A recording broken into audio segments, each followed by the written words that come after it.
Hello viewers, welcome to my channel. Today we shall be looking at the topic Indices-Logarithm Relationship.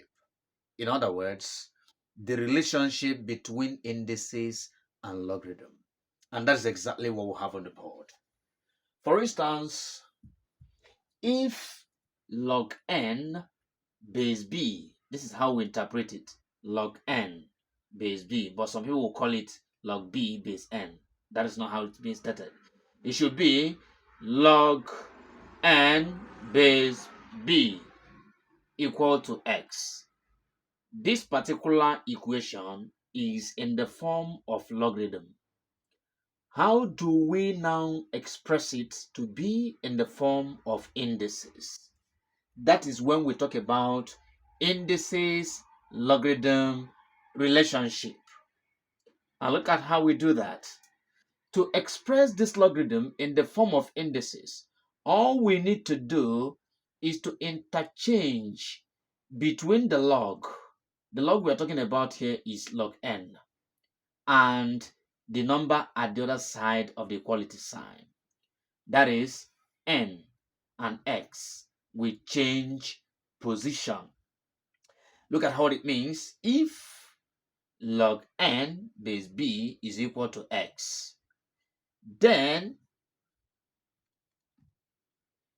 what we will now have will be b x coming over here, power x is equal to n going down here equal to n. That is exactly how the relationship looks.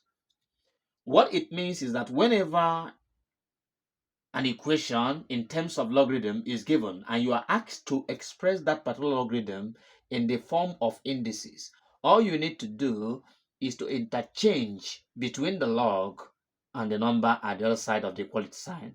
Both of them will change position, x coming here and n replacing it there. And you now take away logarithm. What you now have left will be in the form of indices. Recall, we have treated questions regarding indicial equations, and this is exactly how it normally looks like. So the question is being presented in the form of logarithm. To change it to indices, you interchange between the log and the number at the other side of the equality sign. Both of them will interchange position, and that is to say you have expressed that logarithm in the form of indices. That is exactly what we're talking about. For example, example 1,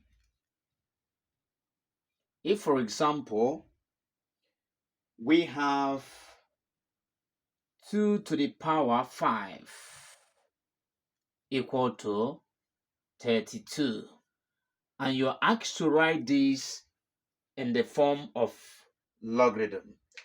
Remember, this is in the form of indices, just like this particular one.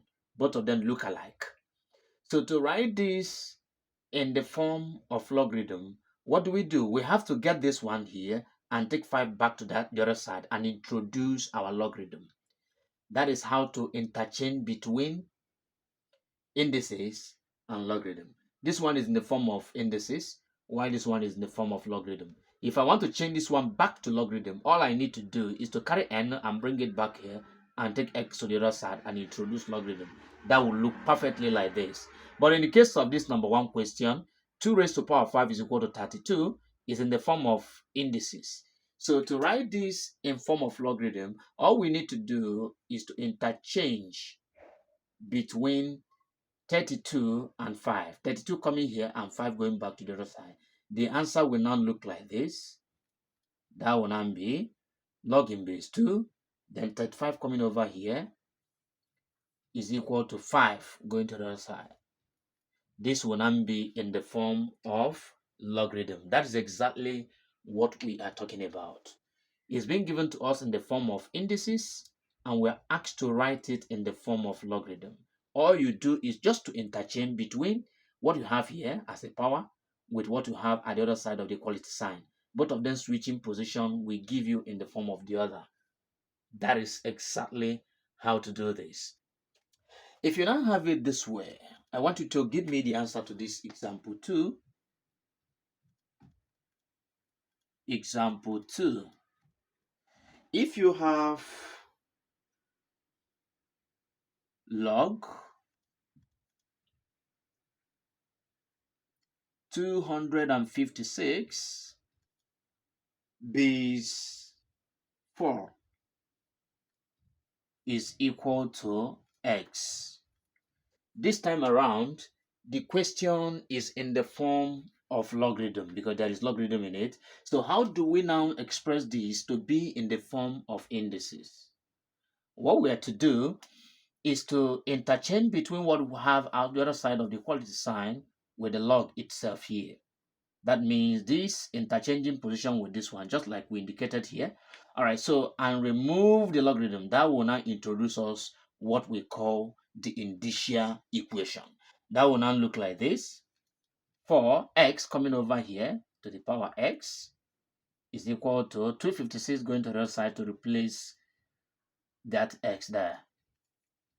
So this will be in the form of indices. I believe you can see the difference between the two. Question example 1, the question is being presented to us in the form of indices and we write it in the form of logarithm. Here we have it in terms of logarithm and we are asked to write it in terms of what? Indices. That is exactly the relationship between indices and logarithm. Now let's take some quality questions that can actually explain this particular relationship quite well. All right, so let's take some questions that will give us a better understanding of the relationship between indices and logarithm, which we call indices-logarithm relationship. Here are some of the examples we have to address. You can see other quick examples. Number one, we have if log 16 base 2 is equal to 4x minus 1, find the value of x. Number two, if log x base 9 is equal to 1.5, find x. Number three, solve for x in the equation log 32 base 8 equal to x plus 2. Then number 4 is another kind of question altogether, which says given that log 64 base x is equal to 3, evaluate x log 8 base 2. Now let's get started with the first example, number 1. Example number 1, we have log 16 base 2 is equal to 4x minus 1. Recall the relationship between indices and logarithm. What we normally do is that we get the number across the equal sign and interchange it with the logarithm here. That will now present us with indicial equation, just like I showed you earlier on. So to make this look like an indices, all we need to do is to carry 4x minus 1 and bring it here and let 16 come to the other side. Then the logarithm will disappear in this instance. So that will now look like this. That will now be 2 to the power 4x minus 1 is equal to 16. We step down here. So what do we do next? We have to get a common base across the board, just like the way we treated the cases of indicial equation. You can go back to the video where we treated issues concerning indicial equation, where we have something like this. So what we have to do is to now say 2 raised to power 4x minus 1 is equal to 2 raised to power what will give us 16, because we have to ensure that at both sides of the equality sign that we have a common base. 2 raised to power what will give us 16, and that is 2 raised to power 4, because 2 times 2 times 2 times 2 will give us 16. 2 times 2, 4. 4 times 2, 8. 8 times 2, 16.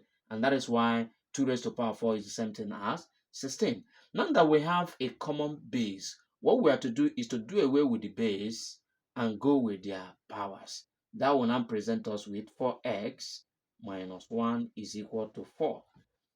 Then collecting like terms. Here we have 4x is equal to 4. This is minus 1. Going to the other side become plus 1. So what do we now have here? What we now have is 4x is equal to 4 plus 1.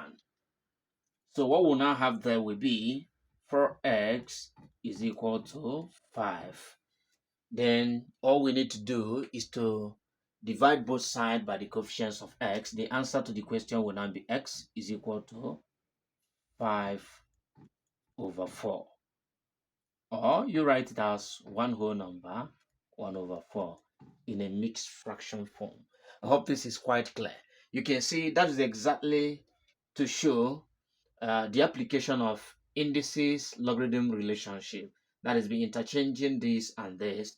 That will present you logarithmic form of this logarithm. I mean, an indicial form of this particular logarithm. Now let's take some other examples. Example number 2 is what we are to treat next. I hope this one is understandable enough. Now let's move to number 2. Here is the example 2. In example 2, we have to apply the same thing, but we can simplify the right hand side.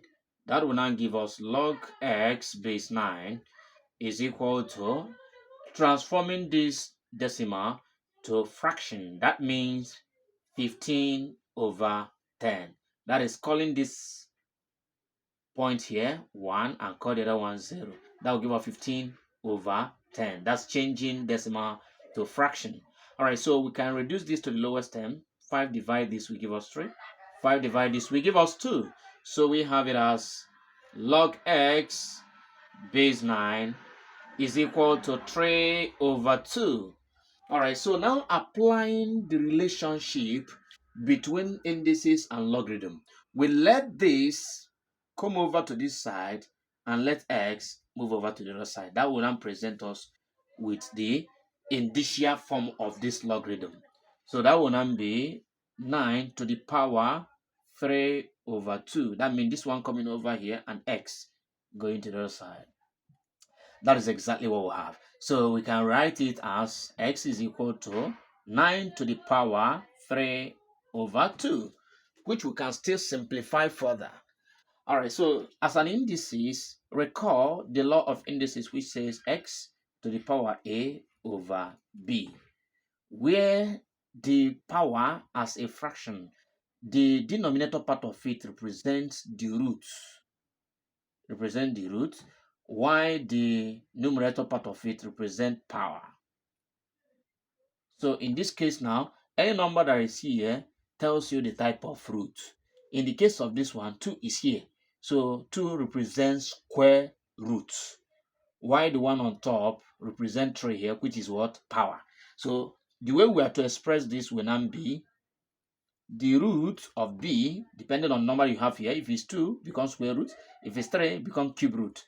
So that will now be b root of x all to the power a. That is exactly how we represent what we have here in this form. And that is exactly what I'm going to do in that particular example. All right, so look at what we're going to do to conclude this. That will now be x is equal to the root we have here is square root because of the 2. That's square root of 9 to the power what we have on top, which is 3. Then x will now be equal to square root of 9 is 3 to the power 3. So the value of x is 27. Why is it 27? Because 3 to the power 3 means 3 times 3 times 3. So 3 times 3 times 3 will give us 27. That's 3 multiplied by 3 multiplied by 3. 3 times 3, 9. 9 times 3, we got 27. So the value of this particular question is 27. Now let's move to number 3. So this is the number 3 example, where we have log 32 base 8 is equal to x plus 2. So applying the form of indices logarithm relationship, that's transforming this into indicial equation. That will now mean carrying this expression and bringing it up here, then 32 moving to the other side, then the logarithm will disappear here. So we now have it as a to the power x plus 2 is equal to, then 32 coming down here. That will now present us with the indicial form of this, that is transforming logarithm into indices, just like we exemplified at the beginning of this video. All right, so now let's move further.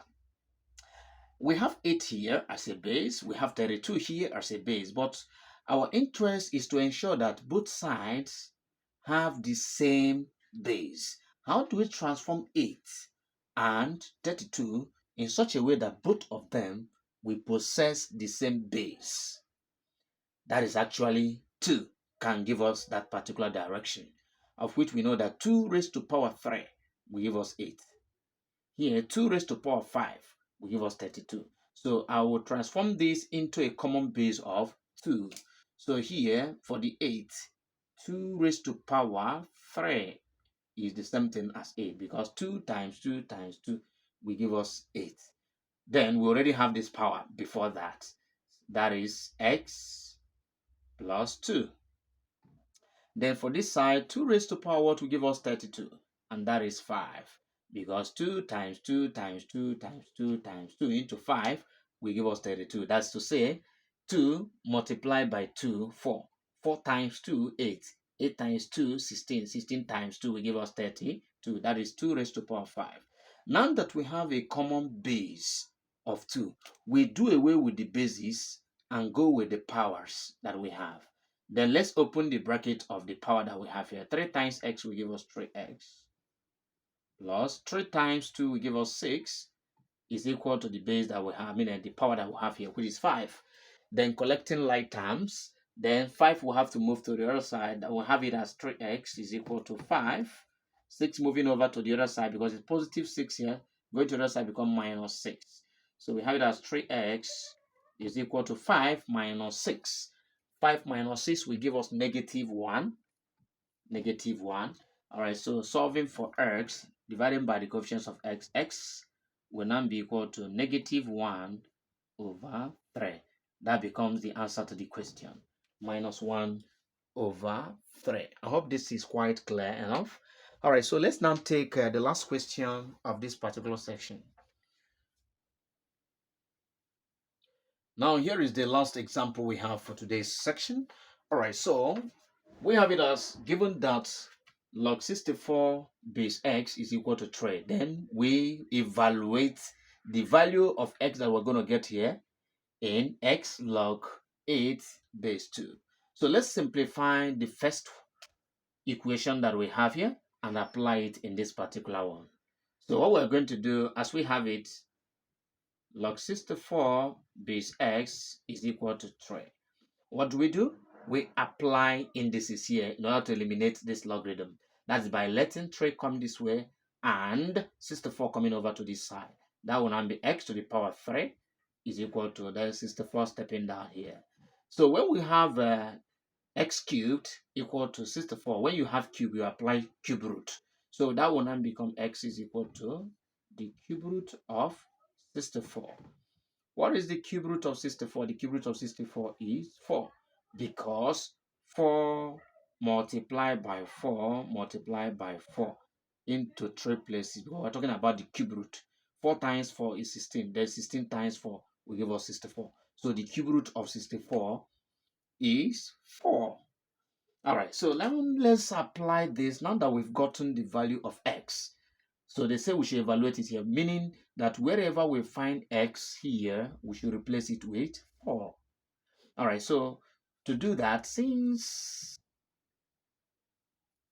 x is equal to 4, then from this particular equation as we have it, x log 8 base 2.